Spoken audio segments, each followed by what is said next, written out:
তো সপ্তম দিনে উনি জামাতি ইসলামের সপ্তম দিনে উনি অসুস্থ হয়ে পড়েছেন। আজ কথা এই দিনই এই তারিখ তো 22 জামাতি ইসলামী ওফাত বরণ করেছে। হুজুর সিদ্দিক আকবর রাদিয়াল্লাহু তাআলা উনি ওনার পুরো নাম কি আগে নাম তা পুরো নাম আমরা কোরআন ও হাদিসের দিকে একটু সিদ্দিক আকবর সম্পর্কে আলোচনা হবে। আবু বকর আব্দুল্লাহ আবু কুহাফা ওসমান, ওনার নাম হচ্ছে পুরো নাম আব্দুল্লাহ ইবনে আবু কুহাফা ওসমান, ওনার উপাধি আতিক সিদ্দিক আকবর।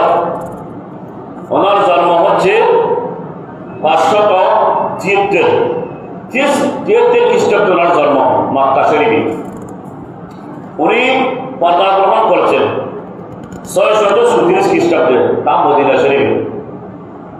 মদিনা শরীফে যিনি সমাধি হন তাতে আমার রাসূল সাল্লাল্লাহু আলাইহি রওজা পাকের পাশে সুবহানাল্লাহ, যিনি ডান পাশে শাহীদ আছেন খলিফাতুর রাসূল আবু বকর সিদ্দিক রাদিয়াল্লাহু আনহু সুবহানাল্লাহ। এই অপর পাশে আছেন হযরত ওমর ফারুক রাদিয়াল্লাহু তাআলা। হুজুর সিদ্দিক আকবর রাদিয়াল্লাহু তাআলা উনি ইসলাম ধর্ম গ্রহণ করেছেন এবং উনি অনেক মানুষদেরকে ইসলামের উৎসাহিত করে ইসলামের ছায়াতল নিয়ে এসেছেন সুবহানাল্লাহ। তার মধ্যে হযরত ওসমান, আব্দুর রহমান ইবনে আউফ, সাদ ইবনে আবু ওয়াক্কাস, তালহা ইত্যাদি অনেক মানুষদেরকে ইসলামের ছায়াতলে নিয়ে এসেছেন উনি হচ্ছে সিদ্দিক আকবর রাদিয়াল্লাহু তাআলা। এবং উনি অনেক যুদ্ধের মধ্যে উনি শরীক হয়েছে। তার মধ্যে বদরের যুদ্ধ, উহুদের যুদ্ধ, খন্দকার যুদ্ধ, তাবুক যুদ্ধ, অনেক যুদ্ধের মধ্যে শরীক সামিল হয়েছে। তো উনি যুদ্ধের মধ্যে সম্পদ বেশি ব্যয় করেছেন তাবুক যুদ্ধের মধ্যে সুবহানাল্লাহ। তো উনি খেলাফত পেয়েছেন রাসূল পাক সাল্লাল্লাহু আলাইহি ওয়াসাল্লাম থেকে। তো খেলাফতের দায়িত্ব পালন করেছেন 2 বছর 3 মাস হযরত সিদ্দিক আকবর রাদিয়াল্লাহু তাআলা। তো উনি সর্বপ্রথম ইসলাম পুরুষদের মধ্যে সর্বপ্রথম ইসলাম ধর্ম গ্রহণ করেছেন, ওনার নাম সিদ্দিক আকবর রাদিয়াল্লাহু তাআলা সুবহানাল্লাহ, যিনি রাসূল পাক সাল্লাল্লাহু আলাইহি ওয়াসাল্লামের একান্ত ঘনিষ্ঠ ছিলেন, বন্ধুর মতো ছিলেন সুবহানাল্লাহ।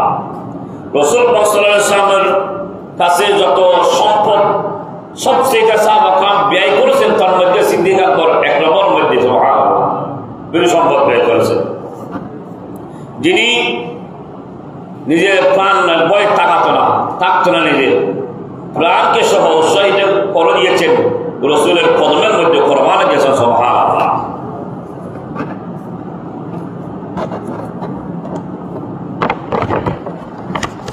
ইসলামের প্রথম সঠিক পথ যিনি অন্বেষণ করেছেন, গ্রহণ করে নিয়েছে উনি সিদ্দিক আকবর রাদিয়াল্লাহু তাআলা সুবহানাল্লাহ। হাজির ওই সিদ্দিক আকবর রাদিয়াল্লাহু তাআলার ব্যাপারে আল্লাহ কোরআন পাকের মধ্যে একটা সূরা নাযিল করেছেন সুবহানাল্লাহ। সূরাতুল আসর আল্লাহ সম্মান করে নাযিল করেছেন, ওয়াল আসরি ইন্নাল ইনসানা লাফি খুসর ইল্লাল্লাযীনা আমানু ওয়া আমিলুস সলিহাত ওয়া তাওয়াসাউ বিল হাক্কি ওয়া তাওয়াসাউ বিস সাবর। সিদ্দিক আকবর রাদিয়াল্লাহু তাআলা যখন ইসলাম ধর্ম গ্রহণ করেননি, ইসলাম ধর্ম করার আগে একজন বন্ধু ছিল, ওনার নাম হচ্ছে খালেদা ইবনে উসাইদ। তো খালেদা ইবনে উসাইদ সিদ্দিক আকবরের বন্ধু ছিল। সিদ্দিক আকবর রাদিয়াল্লাহু তাআলা যখন আমার রাসূল পাক সাল্লাল্লাহু আলাইহি ওয়াসাল্লামের থেকে ইসলাম ধর্ম গ্রহণ করে রওনা দিয়েছেন, প্রথম মধ্যে সিদ্দিক আকবরের বন্ধু খালেদা ইবনে উসাইদের সাথে সাক্ষাৎ হলো, তাদের দেখা হলো। তো দেখা হওয়াতে খালেদা ইবনে উসাইদ বলতেছে আপনি কোথায় থেকে আসতেছেন?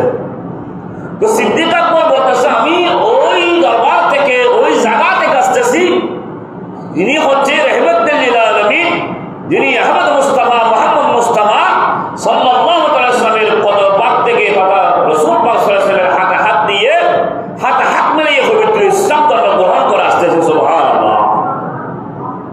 এই কথা যখন বলল সিদ্দিক আকবর আলাদা ইবনে মুসাইদ বলতেছে, বন্ধু তুমি লাখ মারাত উজ্জার ধর্ম ছেড়ে দিয়ে তুমি ইসলাম ধর্ম গ্রহণ করেছো, তুমি তো লাখ মারাত উজ্জার সাহায্য থেকে আজ থেকে বঞ্চিত। উজ্জা বলি নাউজুবিল্লাহ। আলাদা ইবনে মুসাইদ যখন বলল এই কথা, সিদ্দিক আকবর বলতেছে যারা সত্যকে গ্রহণ করে মিথ্যাকে ধ্বংস করে দেয়, সত্যকে গ্রহণ করে মিথ্যাকে বিলুপ্ত করে দেয়, তারা কোনোদিন ধ্বংস হতে পারে না, তারা কোনোদিন আল্লাহর রহমত থেকে নিরাশ হতে পারে না। সুবহানাল্লাহ। আলাদা ইবনে মুসাইদ বলেছেন লাত মানাত উজ্জা তারা কি সাহায্য করতে হবে? তিনি সাহায্য করার মালিক কে? লা ইলাহা ইল্লাল্লাহ। সিদ্দিক আকবর বলতেছে যিনি সাহায্যকারী, যিনি আমাদেরকে সৃষ্টি করেছেন, যিনি সৃষ্টিকর্তা, ওনার সাহায্য আর কে করতে পারবে না। বিদায় আল্লাহর দরবারে আল্লাহর কুদরতে আসলে এই সিদ্দিক আকবরের জবাব খালেদা ইবনের উত্তরে প্রশ্নে উত্তর দিয়েছে, সিদ্দিক আকবরের জবাব দিয়েছে, ওই জবাব থেকে আল্লাহ আরশে পর্যন্ত কবুল হয়ে গেছে। আল্লাহ জিবরিলকে বলেন, ও জিবরিল একটা মেসেজ আমি আর হাবিব পর্যন্ত পৌঁছে দাও। সিদ্দিক আকবর যে একটা জবাব দিয়েছে আমার দরবারে আমি আনন্দিত হয়ে গেছে। সুবহানাল্লাহ। তখন কি করব? সূরা আসর নাযিল করব। সুবহানাল্লাহ। আল্লাহ বলেন শুনো শুনো, ওয়াল আসরি ইন্নাল ইনসানা লাফি খুসর ইল্লাল্লাযীনা আমানু ওয়া আমিলুস সালিহাতি ওয়া তাওয়াসাউ বিল হাক্কি ওয়া তাওয়াসাউ বিস সাবর। সুবহানাল্লাহ। ওয়াল আসরি ওই সময়ের শপথ, লা উকসিমু বিহাযাল বালাদ, যে শহরের মধ্যে সরকার দু আলম সাল্লাল্লাহু বসবাস করত, ওই শহরের শপথ। ওয়াল আসরি, আল্লাহ সময়ের শপথ করেছেন। ইন্নাল ইনসানা, নিশ্চয় মানুষ ক্ষতিগ্রস্তের মধ্যে রয়েছে। ইন্নাল ইনসানা লাফি খুসরি, নিশ্চয় মানুষ ক্ষতিগ্রস্তের মধ্যে রয়েছে।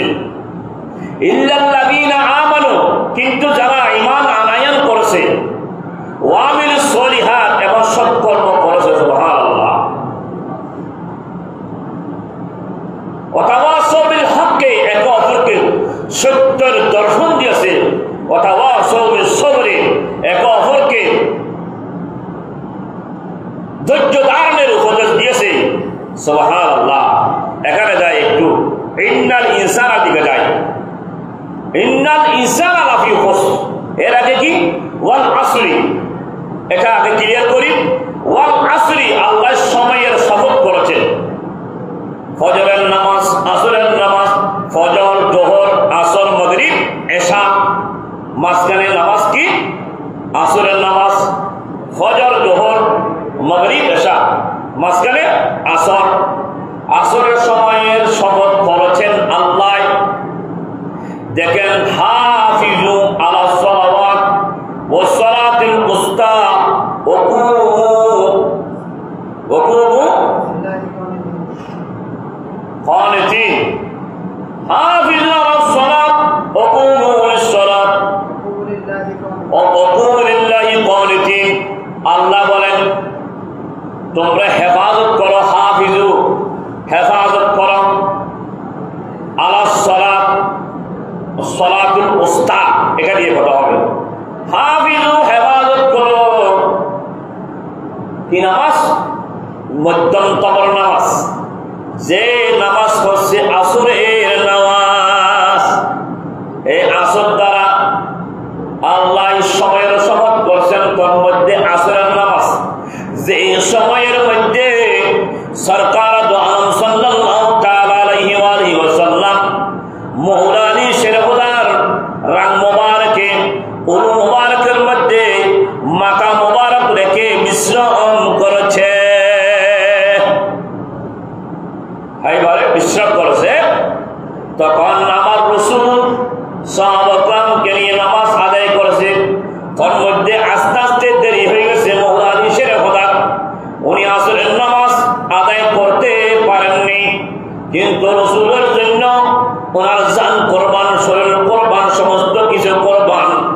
মওলা আলী শের হুদাকে আমার রাসূল যখন ডাকলো, আমার রাসূলের ডাকার সাথে সাথে মওলা আলী শের হুদা ডাকের সাড়া দিয়েছে।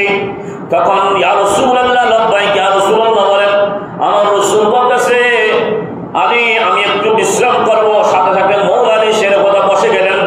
বসে গিয়ে আমার রাসূলের মাথা মোবারক সের মোবারক মওলা আলী শের হুদার নাম মোবারকের মধ্যে লাগলো। সুবহানাল্লাহ। তখন কিসের সময়? আসরের সময়। হাফিজু আলাস সালাত ওয়া সালাতিল উস্তা ওয়া কুমু লিল্লাহি কানিতিন। একনিষ্ঠের সাথে তোমরা সালাত আদায় করো, হেফাজত করো ওই নামাজ, যে নামাজ আসরের নামাজ। সুবহানাল্লাহ। ওই সময়ের মধ্যে যখন আমার রাসূল মওলা আলী শের হুদার নাম মোবারকে বিশ্রাম করতেছি, আসরের সময় কম, এমনকি সূর্য অস্ত হয়ে গেছে। মওলা আলী শের হুদা চিন্তা ধারণা করতেছে, আই বাড়ি তালা একদিন আকিমুস সালাত, নামাজ তো আপনি একবার না দুইবার না 82 বার আকিমুস সালাতের কথা, আপনি নামাজ কায়েম করার কথা বলেছেন। আল্লাহ, আমি কি নামাজের প্রাধান্য দিব নাকি আপনার হাবিবের বিশ্রামকে প্রাধান্য দিব? আমি কিছু বুঝতে পারতেছি না। আল্লাহ, আপনার হাবিব যদি বিশ্রাম করতে না পারেন, যদি আপনার হাবিব যদি বিশ্রাম করতে না পারেন, এমন আমি মওলা আলী শের হুদার রাম মোবারকের বিশ্রাম নিচ্ছে, ওখান থেকে আপনার হাবিবের মাথা মোবারক অন্য কোথায় নাকি আমি নামাজ আদায় করি। আপনার হাবিব যদি অন্তরে কোনো আঘাত পেয়ে যায়, কিয়ামতের ময়দানে আপনার সামনে আমি কি জবাব দিব? সুবহানাল্লাহ।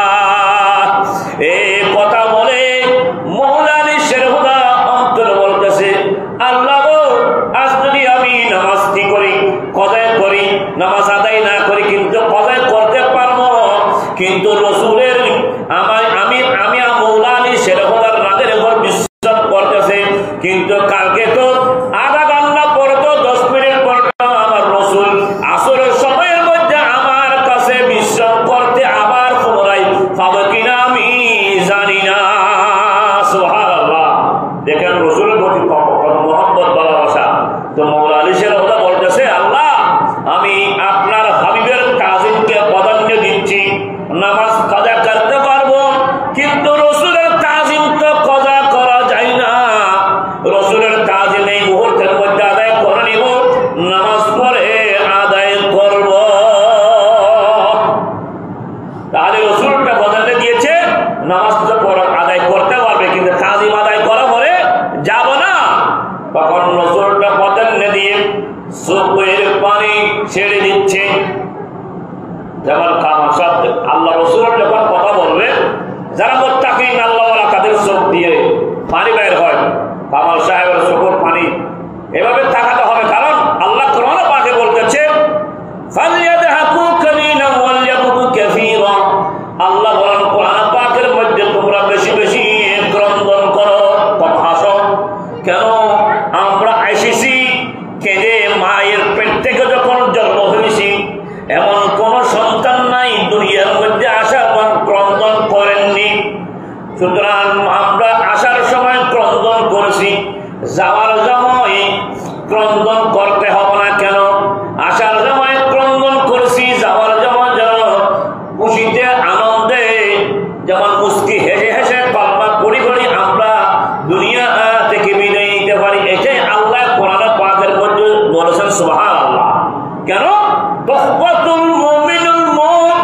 আমার রাসূল বলতেছে, মুত্তাকিনদের জন্য, ইমানদারের জন্য মৃত্যুটা হচ্ছে তোহফা, হাদিয়া, উপহার। সেই জন্য ফালইয়াদহাকু কালিলান ওয়ালইয়াবকু কাসীরা। তোমরা বেশি বেশি ক্রন্দন করো দুনিয়ার জমিনে, যাবার সময় তোমরা হাসি মুখে কান্না করে করে জান্নাতের মধ্যে চলে যাও। হাজিরিন শুনেন, মওলা আলী শের হুদা কাঁদতেছে, ক্রন্দন করতেছে। আমার রাসূলের চেহারা মোবারক মওলা আলী শের হুদার দিকে বলল, চোখ মোবারক বলল, আলী তুমি ক্রন্দন করতেছে কেন? আমার রাসূলকে বলি, ইয়া রাসূলুল্লাহ, ইয়া হাবিবাল্লাহ সাল্লাল্লাহু আলাইহি ওয়াসাল্লাম,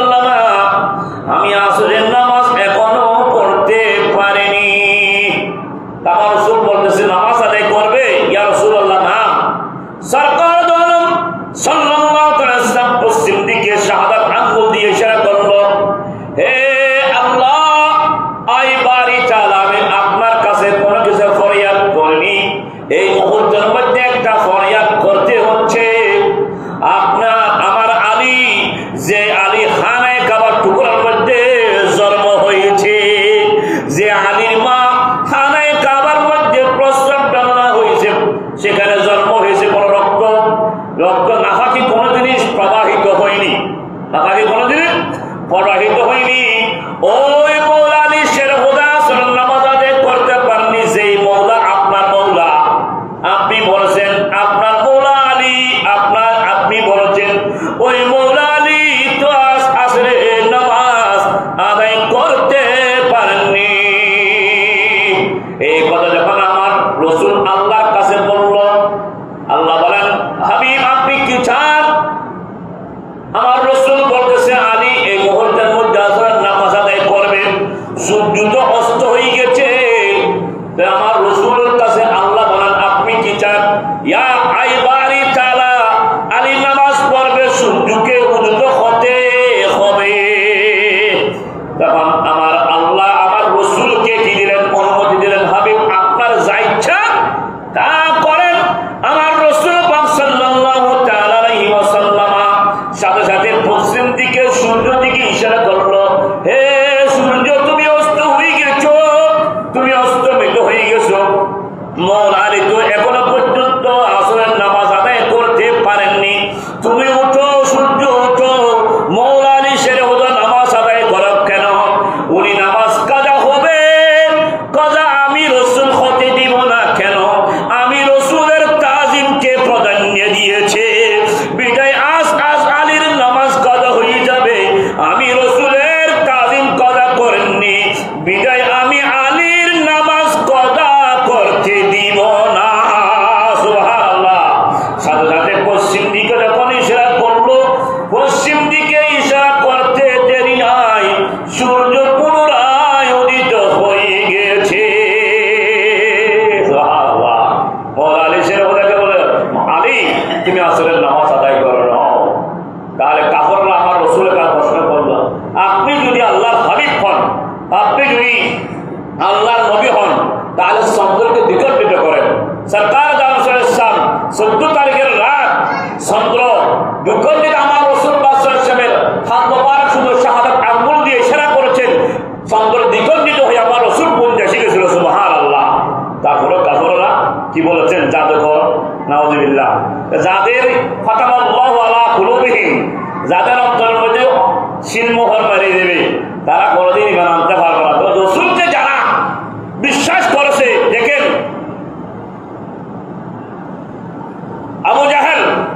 আবু জাহাল বলতেছে, নাউযুবিল্লাহ, উনি বলতেছে আমি রাসূলের কথা কাল অন্য কাউকে দেখিনি। তো সিদ্দিক আকবর বলতেছে আমি রাসূলের মতো পৃথিবীর মধ্যে যত কিছু সুন্দর আছে, আল্লাহ যেদিন থেকে পৃথিবী সৃষ্টি করেছে, আমি আবু বকর সিদ্দিকের যত কিছু আমি আদান প্রদান করেছি, গেছি, বিভিন্ন ধরনের সফর করেছি, যত কিছু আমার এই দুশো দিয়ে দেখিনি কেন, আমার রাসূলের মতো সৌন্দর্য আর কিছু দেখিনি। সুবহানাল্লাহ। তো রাসূল পাক সাল্লাল্লাহু আলাইহি ওয়াসাল্লামের কাছে সাহাবাগণ প্রশ্ন করলো, ইয়া রাসূলুল্লাহ, ইয়া হাবিবাল্লাহ সাল্লাল্লাহু আলাইহি ওয়াসাল্লাম। আবু জাহাল বলল রাসূলের ব্যাপারে ভিন্ন, সিদ্দিক আকবর বলতেছে রাসূলের মতো সৌন্দর্য পৃথিবীর মধ্যে আর কিছু নাই। আমার রাসূল বলতেছে, আবু বকর সিদ্দিক বলেছে তাও সত্য, এবং আবু জাহেল বলেছে তাও সত্য। ইয়া রাসূলুল্লাহ, আবু বকর সিদ্দিক বলেছে তা সত্য, বুঝে নিতে হবে। আবার সিদ্দিক আকবর তাও সত্য, এটা আমাদের বিশ্লেষণ করে দিতে হবে। সিদ্দিক আকবর দেখেছে সত্য, সেটা কি জানো? সিদ্দিক আকবর দেখেছে আমি রাসূলকে দেখে জান্নাত দেখেছে, জান্নাত দেখেছে। যেমন দশম হিজরিতে আপনার সিরিয়া দামেস্ক হয়ে যখন মদিনার মধ্যে ব্যবসায়ী সংকট পড়েছিল, তখন ব্যবসায়ী কাফেরের জন্য যখন চলে গেছিল মানুষরা, অন্য সাহাবাগণ সহ, তখন 10 জন ব্যক্তি তখন মসজিদের নববীর মধ্যে ছিল। তার মধ্যে আবু বকর জান্নাতি, ওমর জান্নাতি, ওসমান জিন্নুরের জান্নাতি, মৌলা আলী শের হুদা জান্নাতি, তালহা জান্নাতি, জুবাইর জান্নাতি ইত্যাদি এরকম বড় বড় 10 জন ব্যক্তির নাম ধরেছেন। জান্নাতের সার্টিফিকেট দিয়েছে, সনদ দিয়েছে সরকার। সুবহানাল্লাহ। আমার রাসূল বলতেছে সিদ্দিক আকবর আমি রাসূলকে দেখে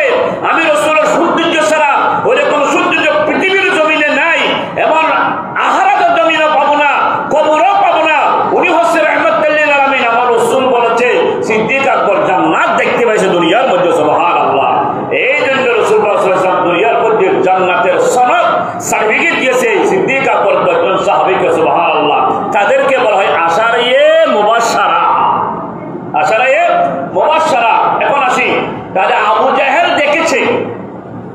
আমার রসুলের মতো কালো আর কোনো কিছু দেখেননি, তাহলে উনি আমার রসুলকে দেখে ইমানের চোখে দেখেননি, ওনার খারাপ চোখে দেখেছেন বিদায় উনি ইমান গ্রহণ করতে পারেন, উনি জাহান্নাম দেখেছে। নাউযুবিল্লাহ।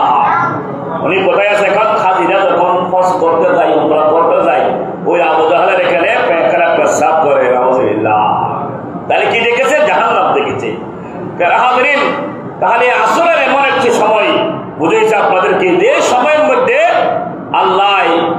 আল্লাহর হাবিবকে কি করেছে? মওলা আলী শেরহদা পোলের মধ্যে রাঙ্গবারকে বিশ্রাম দিয়েছে, সূর্যকে আবার উঠে গিয়ে আসরের নামাজ কাজা করতে দেয়নি, মওলা আলী শেরহদাকে পড়ার জন্য দিয়েছে। আর ইত্যাদি বর্ণনা আছে। বেরা হাজরিন, এখন আছে ইন্নাল ইনসানা লাফি খুসর। আসর দিয়ে আপনাদের বোঝালাম, ইন্নাল ইনসানা লাফি খুসর, নিশ্চয়ই মানুষ ক্ষতিগ্রস্তের মধ্যে রয়েছে। এখানের মধ্যে কি? যারা লাট মানাত উজ্জা, গাছ পূজা, বাস পূজা, বিভিন্ন ধরনের গরু পূজা ইত্যাদি করে, তারা ইসলামের ছায়াতলে নেই, এর বিপরীত তারাই হচ্ছে, নিশ্চয় তারা ক্ষতিগ্রস্তের মধ্যে রয়েছে। সুবহানাল্লাহ।